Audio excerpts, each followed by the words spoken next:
बिस्मिल्लाहिर्रहमानिर्रहीम, अस्सलाम वालेकुम नाज़रीन, आप देख रहे हैं प्रोग्राम हॉट सीट और मैं हूं हमजा भट्टी। नाज़रीन, वज़ीर-ए-आज़म शहबाज शरीफ साहब ने आज पार्लिमानी पार्टी का इजलास बुलाया और उसमें उन्होंने गुफ्तगू की और उन्होंने अपने जो विफाकी वज़रा हैं उनको अहम जो है वो पैगामात उन तक पहुंचाए और उनको टास्क सौंपे हैं, जिसमें वज़ीर-ए-आज़म शहबाज शरीफ साहब ने बिलखुसूस ये पॉइंट मेंशन किया कि करप्शन किसी सूरत बर्दाश्त नहीं करेंगे और वज़ीर-ए-आज़म ने वाज़े कर दिया कि वज़ारतें अपना काम बेहतर तरीके से करें और मईशत को उन्होंने कहा कि बिल्कुल जो है वो बर्बाद होते हुए नहीं देख सकते। और वज़ीर-ए-आज़म शहबाज शरीफ ने यह भी कहा कि जो वजीर जो है वो अपनी परफॉर्मेंस को बेहतर तरीके से शो करवाएगा तो वो कौमी हीरो बन जाएगा इस टाइम पे। और बलूचिस्तान के हवाले से उन्होंने बात की कि जो 28,000 ट्यूबवेल वाला जो इसमें सोलराइजेशन का फैसला है उस पर उन्होंने कहा कि वो कोई आसान काम नहीं है। और कराची पोर्ट की उन्होंने बिलखुसूस इस पर बात की और उन्होंने कहा कि 1200 अरब की जो चोरी कराची पोर्ट पे हो रही है, तो ये पीएम की जानिब से आज चीजें सामने आई। और एक चीज उन्होंने और कही कि कल्चर बन चुका है कि हर बंदा ये कह रहा है कि टैक्स जो है वो मुझ पे ना लगाए जाएं, दूसरे किसी बंदे पे टैक्स लगा दिए जाएं।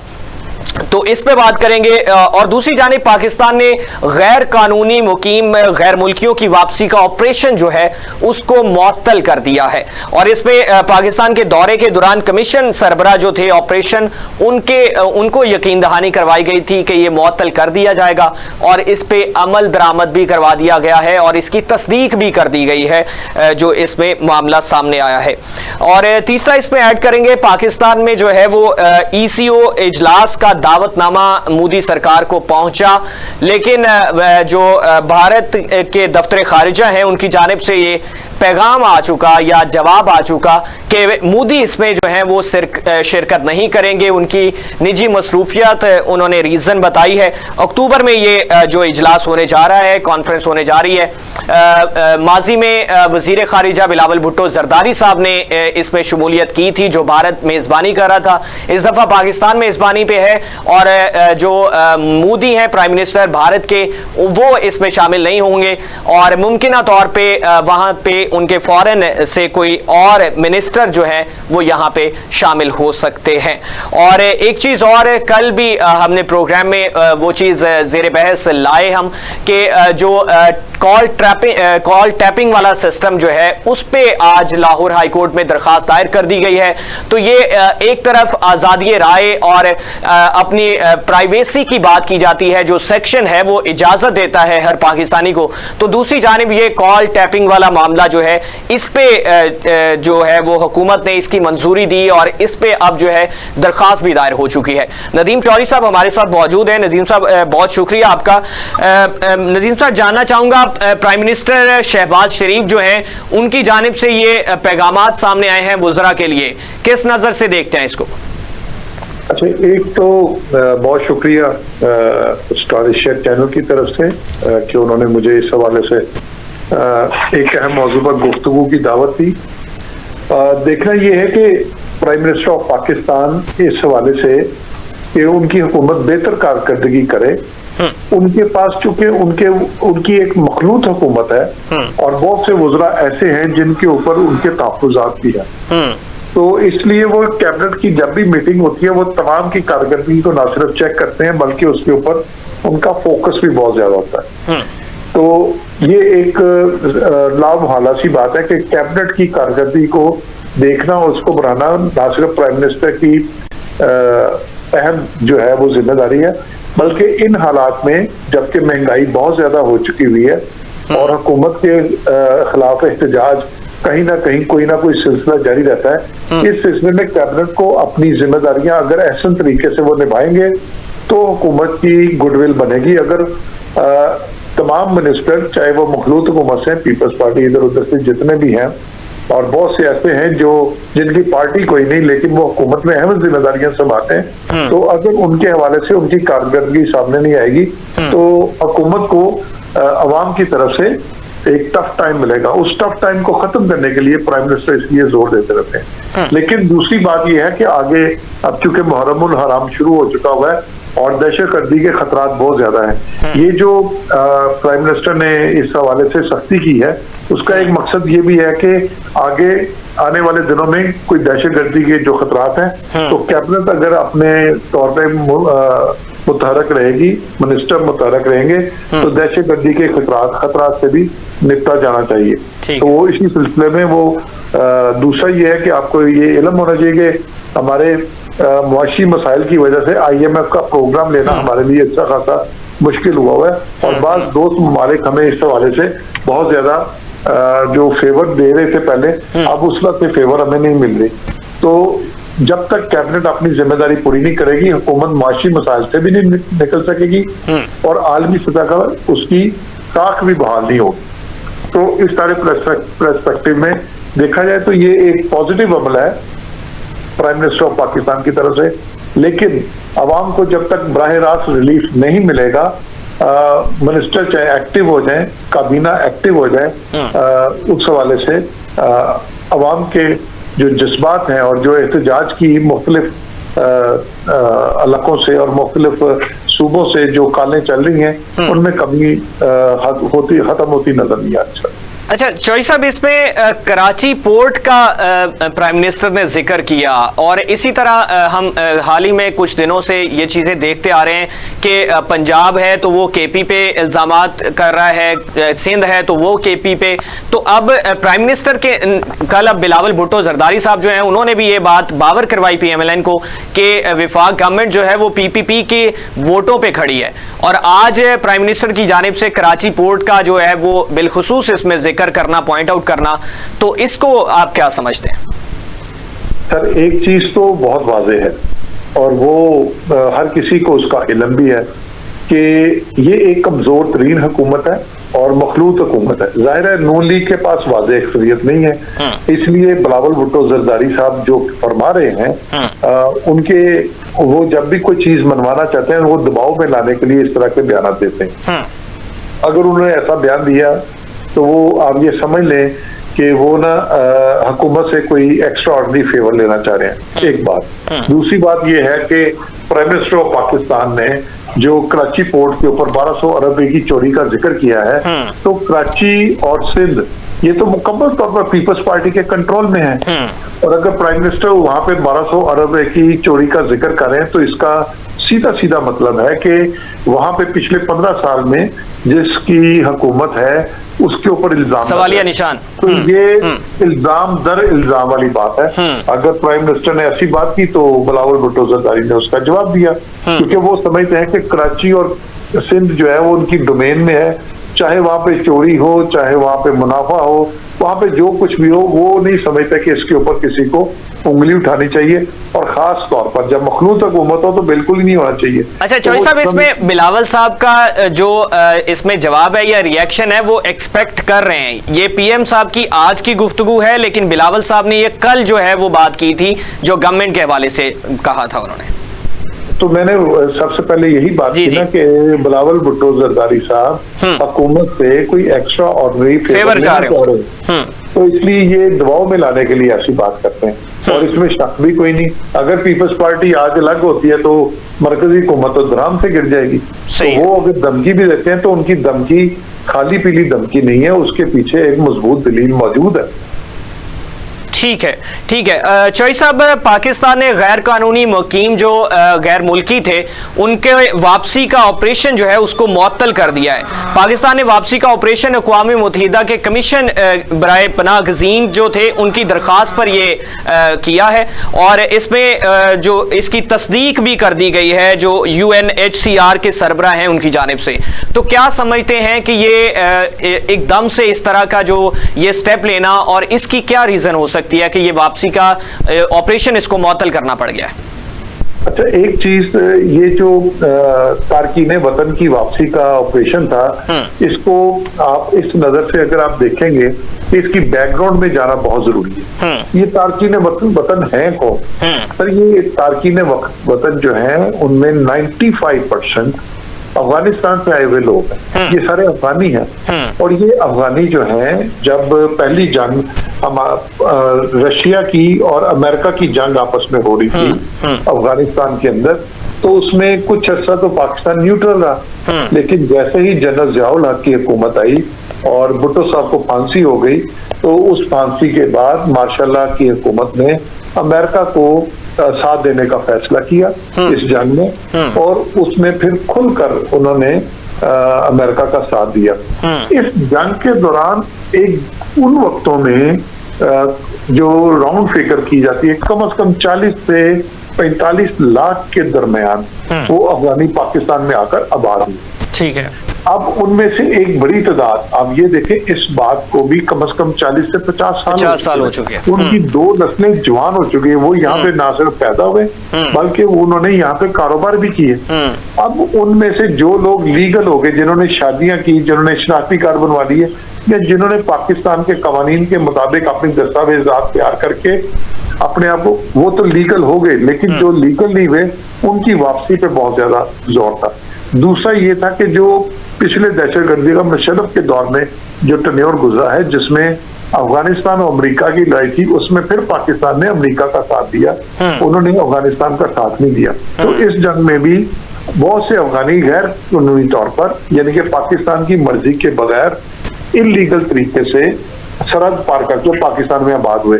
असल में जो मुशर्रफ दौर में लोग आए हैं उनको वापस भेजने के लिए ये इक़दाम उठाए गए थे, लेकिन अफगानी चूंकि पाकिस्तान में, पूरे पाकिस्तान में जगह जगह फैल चुके हुए हैं, उनकी ना सिर्फ आबादियां हैं बल्कि उनके एक मजबूत किस्म की पॉकेट्स बन चुकी हुई हैं, उनको पाकिस्तान से निकालना बहुत मुश्किल है।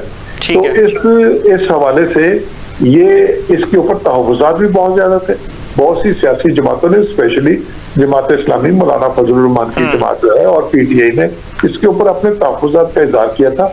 उनके तहफ़्फ़ुज़ात दुरुस्त थे कि अगर इसको ऐसा अंदाज में इस ऑपरेशन को ना किया गया तो इसके नुकसान होंगे, और उसके नुकसान हुए भी।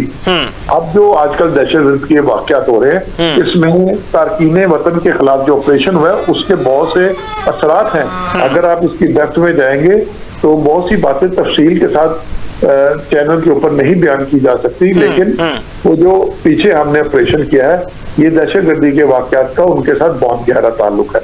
और अगर अब भी ये ऑपरेशन खत्म ना किया गया और सफारती सतह पर इसको हल ना किया गया तो आने वाले वक्तों में इसके नुकसान ज्यादा है। अच्छा चौधरी साहब, क्या समझते हैं कि ये मामला जिस तरह से पाकिस्तान की पॉलिटिकल पार्टीज या फिर जो रिलीजियस पार्टीज हैं उनकी जानिब से ये तब भी कहा जा रहा था कि इसको जो है वो तरीके के साथ या थोड़ा सा टाइम डिले के साथ इसको जो है वो सॉर्ट आउट किया जाए, और अब जो है वो इस तरह से गैर मुल्की ऑर्डर समझ लें या उस पे ये किया गया, क्या कहेंगे? नहीं, इसमें मैं थोड़ा सा इसमें मेरे अपनी एक मैं अपना पॉइंट ऑफ व्यू है, वो ये है कि जो अफगान पॉलिसी है, जब भुट्टो साहब की हुकूमत का तख्ता उल्टा गया और जनरल जिया साहब की हुकूमत आई और उन्होंने मार्शल लगाई, तो जनरल जिया के मार्शल और जनरल मुशर्रफ के मार्शल, ये 20 साल जो आपका पिछले 40 सालों में ये जो 20 साल है, ये वो 20 साल है जिसमें आपकी खारजा पॉलिसी अफगानिस्तान के हवाले से आर्मी डिक्टेटर्स ने बनाई, और उनके बनाई हुई लाइनों पर ही उसके दरमियान जो हुकूमतें आई और मुशर्रफ के बाद भी जो हुकूमतें आई वो उन्हीं लाइनों पर अभी तक काम कर रही हैं। लेकिन इसमें क्योंकि पाकिस्तान को फायदा कम और नुकसान बहुत ज्यादा हुआ है, और अब नुकसान इस हद तक हो चुका हुआ है कि हम जो है वो नुकसान की वजह से मुआशी तौर पर अदम इस्तेहकाम का शिकार हो चुके हैं। और इंटरनेशनल प्रेशर ये है कि आप ये समझ लें कि जब जनरल जिया की हुकूमत में ये तारकीने वतन आए थे तो इनको इंटरनेशनल सपोर्ट हासिल थी, वो इसलिए कि उसमें अमेरिका हमारे साथ था। अब अमेरिका हमारे साथ इस हवाले से नहीं है और वो कह रहा है इनको आप निकालें, तो हमने अमेरिका की माननी है और माननी पड़ रही है। अमेरिका की वजह से अगर आप अपनी खारजा पॉलिसी में ट्विस्ट लेते हैं तो उससे अफगानिस्तान में भी और पाकिस्तान में भी नफरत भी बढ़ सकती है और सियासी कशीदगी भी पैदा हो सकती है। तो ये बड़े नाजुक लम्हात हैं, इसके ऊपर बड़ा सोच समझ के कदम उठाना चाहिए। और मैं ये समझता हूँ कि इसके ऊपर तमाम पॉलिटिकल फोर्सेस समेत उनके जो इख्तलाफ कर रहे हैं, जैसे पीटीआई है, एक बड़ी सियासी जमात है, मौलाना फजलुर रहमान की जमात है, जमात इस्लामी है, और मौसम दाबर वगैरह जो कालादम तंजीमों से ताल्लुक रखते हैं उनको भी अपने साथ मिलाकर एक पेज पे रखना चाहिए और सबको साथ रख के अफगान पॉलिसी के फैसले करने चाहिए। ठीक है। अच्छा चौई साहब, शंघाई तावने तंजीम का इजलास रवां बरस अक्टूबर में होने जा रहा है और मोदी जो है इसमें पाकिस्तान मेजबानी कर रहा है और मोदी जो है वो प्राइम मिनिस्टर भारत के वो इसमें शामिल नहीं होंगे। भारतीय दफ्तर खारिजा की जानिब से ये तस्दीक की गई है, पैगाम दिया गया है। तो क्या समझते हैं, लास्ट टाइम भारत मेजबान था तो वजीर खारिजा भुट्टो बिलावल जरदारी जो है वो वहां पे शामिल हुए थे और अब मोदी यहाँ पे नहीं आ रहे, तो इसको आप किस नजर से देखते हैं? सर, एक तो इसमें कोई शक नहीं है कि मोदी की जो सियासत है वो पाकिस्तान की नफरत की बुनियाद पर है और मोदी से दोस्ती करके मियां शहबाज शरीफ और मियां नवाज शरीफ ने इस बर्फ को पिघलाया था और इसको दोस्ती का रंग देने की कोशिश की। लेकिन आप देख लें, जो अब इलेक्शन गुजरे हैं उस इलेक्शन में मोदी ने पाकिस्तान की बहुत ज्यादा हर्जा सराही की, पाकिस्तान के खिलाफ बड़े गलत और गलीज किस्म के बयानबाजी एज यूजुअली होता रहा। जी। और मोदी साहब को ये पता है कि अगर वो पाकिस्तान आएंगे तो पाकिस्तान में जब वो तशरीफ लाएंगे तो उनसे इस किस्म के सवालात किए जा सकते हैं। तो हो सकता है कि वो रद्द अमल को सामने रखते हुए ना आए। दूसरी बात यह है कि पाकिस्तान से नफरत की बुनियाद पर उन्होंने इलेक्शन लड़ा है। अगर आज वो पाकिस्तान आते हैं तो उनकी अपनी पार्टी उनके ऊपर उंगलियां उठाएगी और उनके वोटर उनसे सवाल करेंगे कि भाई आप तो दुश्मन के साथ उनके साथ जाके खाना पीना कर रहे हैं, उनकी महफिलों में शरीक हो रहे हैं। तो ये सियासत की वजह से है। बाकी दूसरा ये है कि अब भारत जो है वो पाकिस्तान को अब ये देख लें कि वो इंटरनेशनल सतह पे, आलमी सतह पर आइसोलेट करने की कोशिश करता है हर जगह पे, चाहे वो क्रिकेट का मैदान हो चाहे वो सियासत का मैदान हो। तो शंघाई कॉन्फ्रेंस जो है वो एक इम्पोर्टेंट प्लेटफॉर्म है और इसमें भारत अगर वजीर आज़म शरीक होगा तो उससे इस कॉन्फ्रेंस की अहमियत बढ़ती है और उसके ना आने से उसकी अहमियत कम होगी। तो ये सियासी लिहाज पे भी और फॉरेन अफेयर्स की पॉलिटिक्स के हिसाब से भी मोदी साहब ने अपने मुल्क को फेवर दी है और उन्होंने पाकिस्तान के खिलाफ जाना था, वो चले गए। ठीक है चौई साहब, एक आखिर में आपसे ये जानना चाहूंगा कि फोन टैपिंग की इजाजत लाहौर हाई कोर्ट में चैलेंज कर दी गई है और ये पीटी एक्ट के रूल्स भी नहीं है। दरखास्त में ये पॉइंट आउट किया गया और उसमें कहा गया कि आइन प्राइवेसी और आजादी इजहार राय फराहम करता है। तो इस पे क्या कहेंगे आप, क्या नुक्ता नजर होगा आपका? अच्छा, ये जो कानून है मुझे ऐसे लग रहा है हुकूमत में मौजूद जो कैबिनेट के अंदर कुछ दोस्त हैं हमारे, वो हुकूमत को बहुत जल्दी क्राइसिस में डाल देते हैं, बहरान में डाल देते हैं। हो सकता है आज इसीलिए प्राइम मिनिस्टर साहब ने थोड़ा सा गुस्से का भी इजहार किया हो, क्योंकि ये कैबिनेट ने जो मंजूरी दी है ना कॉल टेपिंग की, ये भी उन हालात में दी है जब अदालतों के अंदर इस हवाले से मुकदमा ज़ेरे समाअत है। जब ये मुकदमा ज़ेरे समाअत है तो इस किस्म के कैबिनेट जो फैसले करती है उससे हुकूमत की साख मुतासर होती है, अदालत के फैसलों पे असरअंदाज होने की कोशिश भी हो सकती है। अगर ये इकदाम करने थे तो कबल वक्त करने चाहिए थे। आपको ऐन उस वक्त ये ऐसे कदम उठाने की जरूरत क्या है कि जिसकी वजह से हुकूमत के ऊपर उंगलियां उठे, उनके ऊपर तनकीद हो। दूसरा ये है, ये कॉल टेपिंग जो है ये इंटरनेशनल लॉज मौजूद है, पाकिस्तान के अंदर इंसानी हुकूक के लॉज मौजूद है। किसी की प्राइवेसी को आप किस तरह से खत्म कर सकते हैं, ये मुमकिन ही नहीं है, पूरी दुनिया में मुमकिन नहीं है। और जब ये कानून मंजूर हुआ था उसी वक्त जो कानून के माहिरीन थे उन्होंने कहा था ये कानून जो है ये आइन और इंसानी हुकूक के कवानीन से ना सिर्फ मुतसादम है बल्कि इसकी मंजूरी का जवाब ही नहीं बनता। तो ये जब भी अदालत में जाएगा अदालत इसको उड़ा देगी, क्योंकि ये दौरान समात ऐसे काम हुए। तो जिस कवानीन के हवाले से आपको ये अंदाजा हो कि आपकी सियासी साख मुतासर हो सकती है, तनकीद हो सकती है और कल को ये रिवर्स हो सकते हैं, तो आपका इसका मतलब है इसके ऊपर पेपर वर्क कंप्लीट नहीं था, आपने उसको बड़ी तेजी के साथ और बगैर तैयारी के किया है। तो मैं ये समझता हूँ कि ये कॉल टेपिंग की जो काबीना ने मंजूरी दी थी ये जल्दबाजी में उन्होंने कानून मंजूर किया और बहुत से सुकम छोड़ गए। अब वो जो सुकम छोड़ गए हुए हैं उसके ऊपर अपोजिशन जमातें ना सिर्फ खेलेंगी बल्कि इसके ऊपर हुकूमत को मेरा ख्याल है शर्मिंदगी का सामना होगा। ठीक है, बहुत शुक्रिया नदीम चौधरी साहब, आपने अपना कीमती वक्त दिया।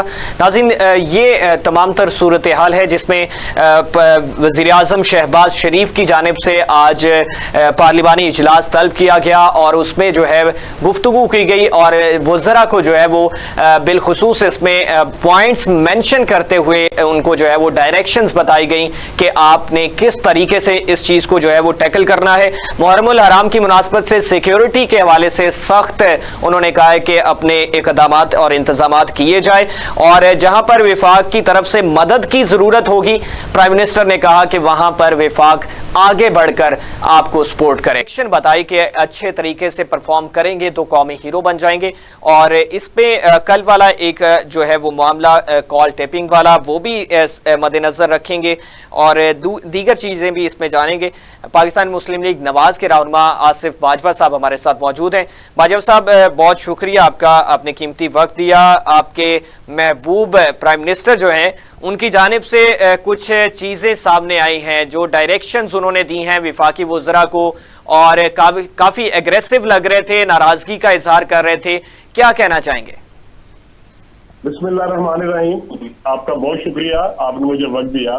तो गुजारिश ये है कि प्राइम मिनिस्टर साहब ने सबसे पहले तो कहा है कि हमें इस मुल्क से जब तक हम करप्शन खत्म नहीं करेंगे उस वक्त तक हम आगे नहीं बढ़ सकेंगे और करप्शन की वजह से हम पाकिस्तान के हर डिपार्टमेंट में आगे बढ़ने के बजाय पीछे जा रहे हैं। उसके बाद उन्होंने ये कहा कि हमने जो वादे किए थे अवाम के साथ हमें उनको पूरा करना है और उसके अलावा उन्होंने ये भी कहा कि ये जो मैटर था बॉर्डर के मुतल्लक अफगान महाजरीन का उसको फिलहाल हमने पेंडिंग किया है क्योंकि यूएन ने कहा कि हम इनको पेंडिंग करने जा रहे हैं उनकी मुलाकात से। ये मेरे कहने का मकसद ये है। और तीसरा उन्होंने कहा कि ये जो बिजली के रेट्स हैं और जो सोलर का मामला है तो उनके कहने का मकसद ये था कि देखें 110 दिन हो गए हमारी गवर्नमेंट को इक़्तिदार लिए हुए, चल जाएगी इसमें भी कोई शक नहीं है। उन्होंने कहा था कि हम 2 साल के बाद हमें 2 साल का वक्त चाहिए, हम इकानमी को बेहतरी की तरफ ले जाएंगे। लेकिन जो अवाम है, जो आम आदमी है, जो गरीब आदमी है, जो मजदूर है, जो छोटे दर्जे का मुलाजम है, सब लोगों को महंगाई की वजह से परेशानी है और वो लोग समझते हैं कि बिल पैटर्न और ये जो बिजली है इसकी वजह से लोगों का जीना जो है। बाजवा साहब, बिजली का नाम ना लें, याद आ जाता है मरियम साहिबा ने 200 यूनिट मुफ्त बिजली देने का कहा था। पहले उसका जवाब दे देता हूँ। उसमें सर ये है कि दुरुस्त बात है कि मैडम मरियम ने कहा था कि हम 200 यूनिट तक बिजली फ्री देंगे। पहली बात तो ये है कि जनाब बिलावल भुट्टो जरदारी साहब ने 300 यूनिट की बात की थी।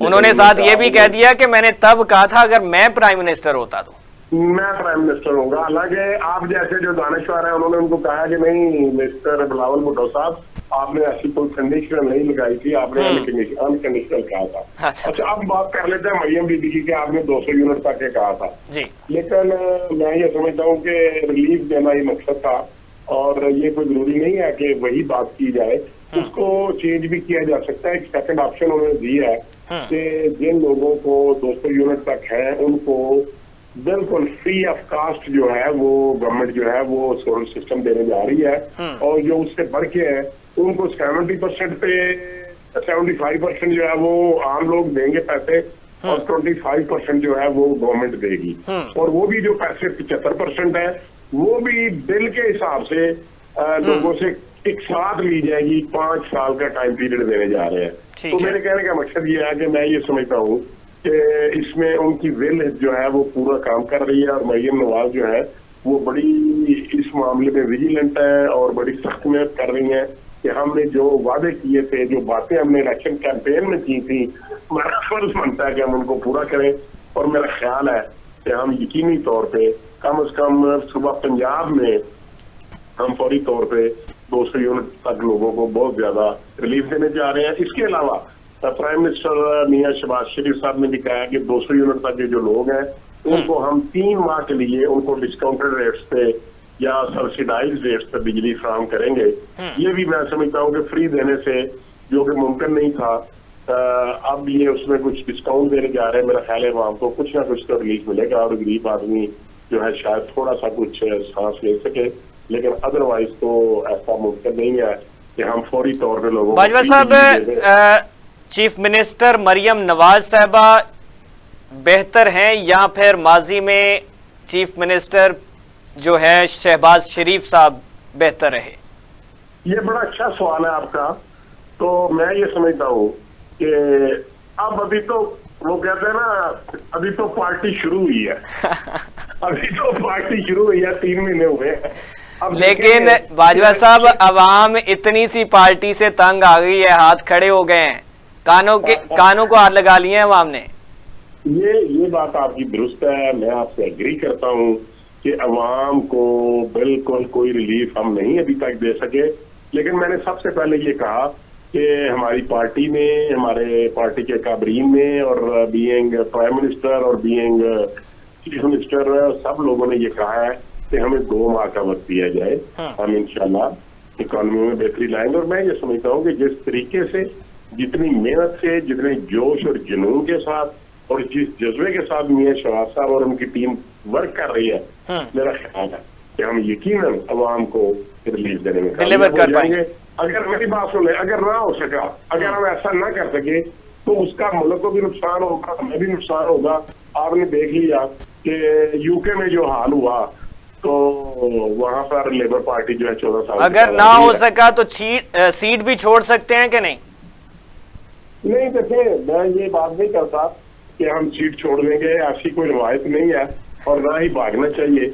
मैं ये समझता हूँ कि ये ना वाली बात नहीं है, मुझे यकीन है कि हम हो जाएगा, डिलीवर हो जाएगा, हम कामयाब होंगे और सीटें छोड़ने की बात वक्त नहीं आएगा इंशाल्लाह। ठीक है बाजवा साहब, कानून के लिहाज से आप बेहतर समझते हैं जो ये कल ISI को जो है उसकी जानिब से जो फोन टैपिंग वाला मामला है वो अथॉरिटी इख्तियार दिया गया और इसमें कहा गया, ये मंजूरी दी गई वफाकी काबीना की जानिब से कि 18वें ग्रेड का अफसर जो है कम अज कम वो उसके पास तमाम तर इख्तियारात होंगे। तो जो इसमें दरख्वास्त जो है वो दायर कर दी गई है लाहौर हाई कोर्ट में, तो इजाजत देता है कानून, आइन, आजादी राय की, आइन जो है वो प्राइवेसी की, और दूसरी जानिब काबीना की जानिब से ये मंजूरी दी गई। क्या समझते हैं कानूनी पहलू इसका क्या है, आप बेहतर समझते हैं, आपका क्या नुक्ता नजर होगा? देखें सर मैं अर्ज करता हूँ, जो कानून होता है ना, उसको बड़े समझदार लोग हैं वो कहते हैं कि कानून मोड़ने की नाक है, जिस तरफ चाहे इसको मोड़ लें। नंबर 1। नंबर 2, मोड़ा गया है, ये कह रहा हूँ मैं नहीं, मेरी बात सुन ले, लेट मी कंप्लीट सर। मैं अर्ज करता हूँ, मैं ये समझता हूँ, क्या इससे पहले पाकिस्तान में कोई चीज लोगों के फोन टैप नहीं होते रहे, कौन सी लीक नहीं होती रही, और क्या क्या चीजें, लोगों की मूवी, वीडियोज और हर चीज लीगलाइज तो नहीं थी, इलीगली तरीके से उसको ये ऐसे काम करते रहे। लेकिन मेरी अर्ज सुन ले, कहीं आपके बाजवा साहब ऐसे, मेरी बात सुन ले, जी अगर मैं हूँ या आप हो या कोई दहशतगर्द हो या कोई दूसरा बंदा जो कोई कॉन्स्पिरेसी करे, कोई पाकिस्तान के खिलाफ दहशतगर्दी की बात करे और वो पाकिस्तान को तबाह करने की, इन हमारे इदारों को दहशतगर्दी करने की, बम ब्लास्ट करने की प्लानिंग करे, तो क्या आप समझते हैं कि वो ऐसा नहीं होना चाहिए? और वैसे अदरवाइज गवर्नमेंट तो खुफिया तरीके से भी ये सारा कुछ करती है गवर्नमेंट, और अगर ये ओपन में आ जाएगी, अगर लीगल आ जाएगा, तो फिर मैं ये समझता हूँ कि ये एक कानून जो है उसको उन्होंने रिव्यू किया है। अगर आप समझते हैं कि ये आइन के खिलाफ है कि किसी दहशतगर्दी की बात को या मेरी और आपकी बात को तो नहीं ट्रेस करेंगे ना, वो तो जो बातें आएंगी, जो खुफिया मामला की होगी, जो दहशतगर्दी में इन्वॉल्वमेंट होगी, जो पाकिस्तान की सालमियत के खिलाफ होगी, या कोई जासूसी करता हुआ पकड़ा जाएगा, उससे तो कुछ किया जा सकेगा। नहीं बाजवा साहब, इसमें क्या श्योरिटी है कि बाजवा साहब इसमें क्या श्योरिटी है कि मेरी और आपकी बात नहीं जो उसमें ट्रेस हो सकती, या नहीं करेंगे? नहीं, ट्रेस तो हो सकती है, लेकिन जब हम उस ट्रैक पे, उस सिस्टम में, या हमारा कोई रिकॉर्ड होगा कि हम दहशतगर्दी में मुलवस होंगे या हमारे राब्ते होंगे दहशतगर्दों के साथ, तो मेरा ख्याल है कि उन लोगों की होगी, और अदरवाइज तो आम आदमी की बात तो ट्रेस नहीं करेंगे। उनके पास एक सिस्टम है और जदीद तरीन निज़ाम है पाकिस्तान में अब भी।